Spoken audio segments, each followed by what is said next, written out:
Hi, my name is Anna. I want to ask, what happens to non-Muslims who have never been exposed to Islam?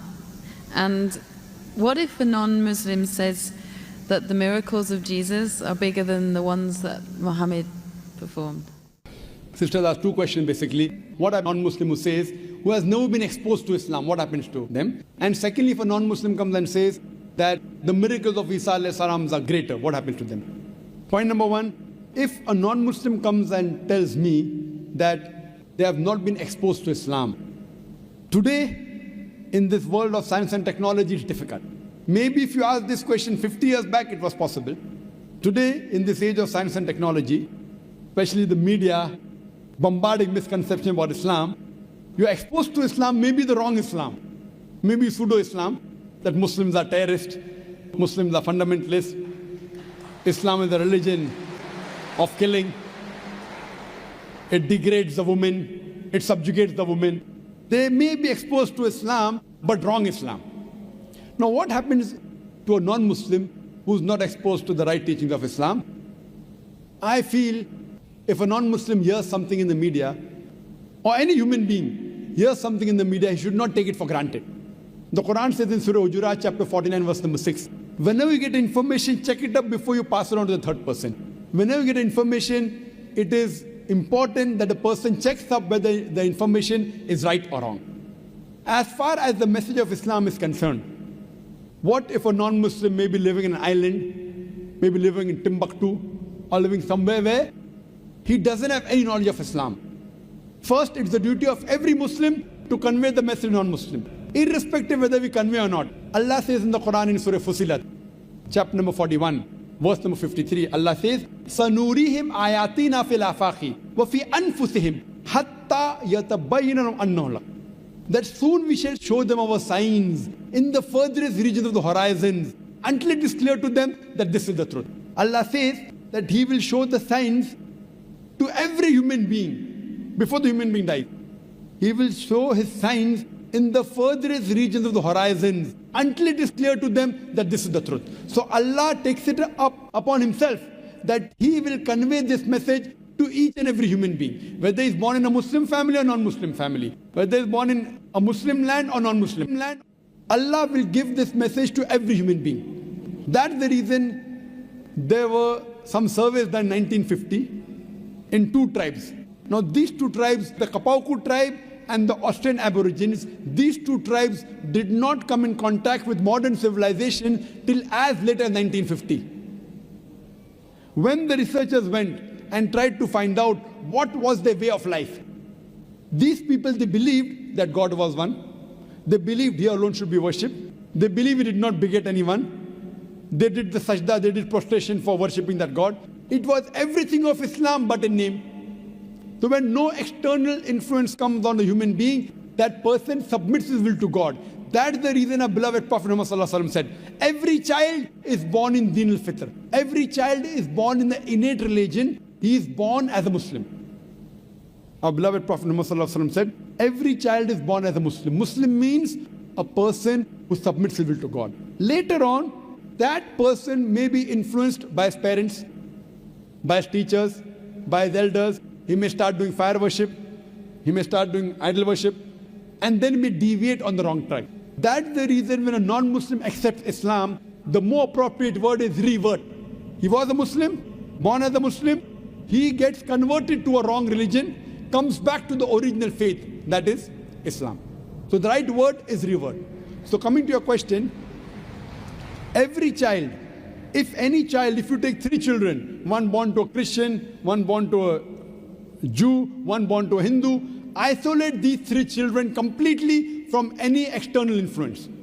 And when they grow up and you try and find out what is their way of life, it will be nothing but Islam. Only after external influence, they start deviating and worshipping wrong things and having wrong ideas. This is scientifically proven. Furthermore, sister, where your second question is concerned, that what if someone doesn't know Islam and thinks that Jesus Christ did miracles? I do agree Jesus Christ did miracles. But sister, miracle is not the test. If you believe in Jesus Christ, peace be upon Him, if you read in the Bible, Jesus Christ, peace be upon Himself, says in the Gospel of Matthew, chapter number 24, verse number 24, it says that, for there shall arise many false Christ and false prophets, and will do wonders and miracles, and if it were possible, shall deceive the very elect. So Jesus Christ, peace be upon him, says miracle is not the test. There shall arise many false Christ and false prophets, and shall do wonders and miracles, and if it were possible, shall deceive the elect. That means Jesus Christ, peace be upon him, says miracle is not the test. Miracle does not make a person a god. Miracle does not make a person superior, because all the miracles that were done by all the prophets were done by Almighty God himself. All the miracles. All the miracles done by Moses, the parting of the sea, when he threw the stick, it became into a snake. It was done by Almighty God. All the miracles that Isa alayhi salam, Jesus Christ, peace be upon him, did were done by Almighty God. Same with Prophet Muhammad, peace be upon him, splitting of the moon were done by Almighty God. I would like to tell you that Islam is the only non-Christian faith which makes an article of faith to believe in Jesus Christ, peace be upon him. No Muslim is a Muslim if he does not believe in Jesus Christ, peace be upon him. We believe that he was one of the mightiest messengers of Almighty God. We believe that he was the Messiah, translated Christ. We believe that he was born miraculously without any male intervention, which many modern day Christians today do not believe. We believe that he gave life to the dead with God's permission. We believe that he healed those born blind and lepers with God's permission. The Christians and the Muslims, we are going together. But one may ask, then where is the parting of ways? The parting of ways is that most of the Christians, they believe that Jesus Christ, peace be upon him, was Almighty God. They believe that Jesus Christ, peace be upon him, claimed divinity. In fact, if you read the Bible, there is not a single unequivocal statement in the complete Bible where Jesus Christ, peace be upon him, himself says that I am God, or why he says worship me.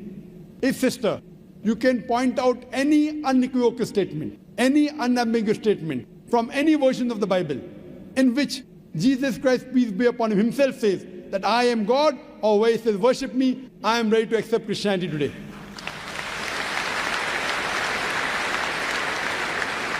In fact, if you read the Bible, Jesus Christ, peace be upon him, said, it's mentioned in the Gospel of John, chapter number 14, verse number 28, Jesus Christ, peace be upon him, said, my Father is greater than I.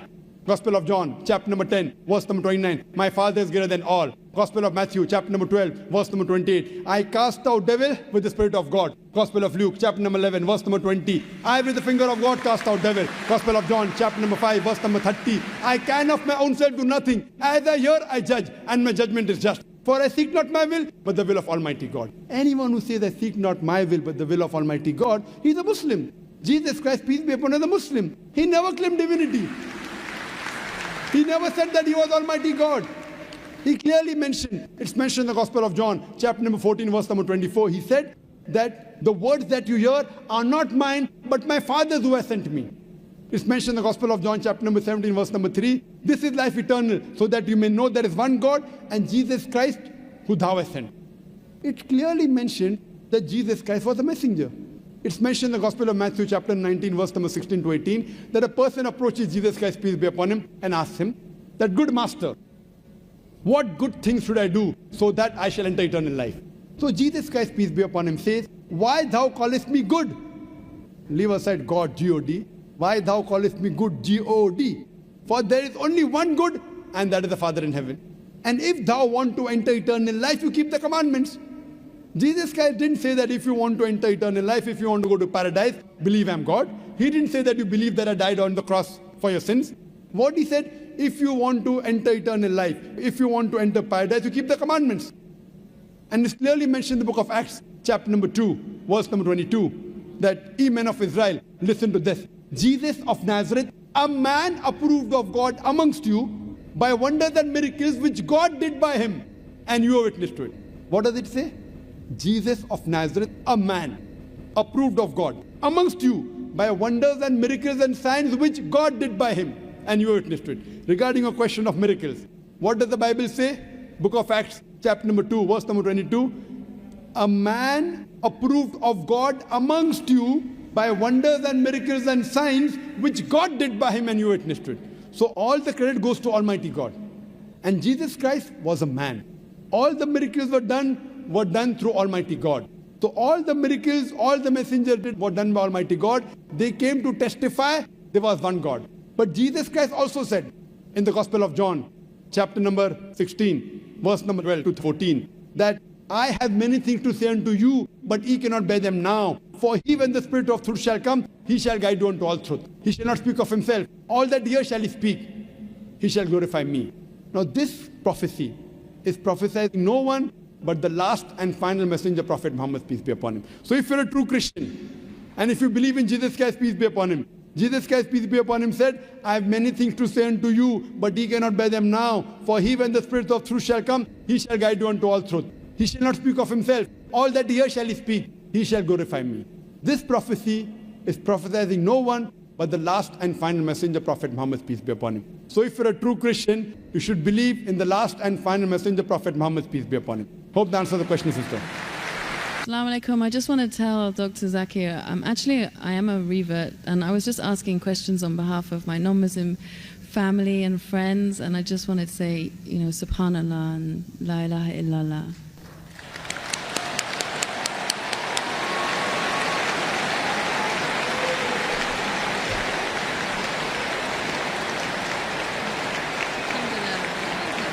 That's why I said you have to say what you have to say.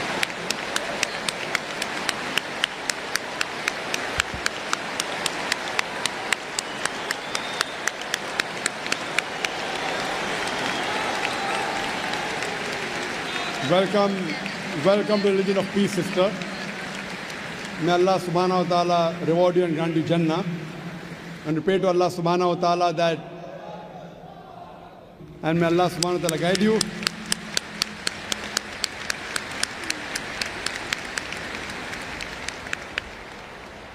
And if you have any questions, sister, regarding to help your other family members come back to the right faith, to revert, you're most welcome to ask any questions, sister. And you have any clarification, you're most welcome. There are many dawah centers here in Dubai. There are many sisters organizations. You can contact them, inshallah, if you have any queries. And now if you have any questions regarding to convince your other family members, you're most welcome to ask, sister.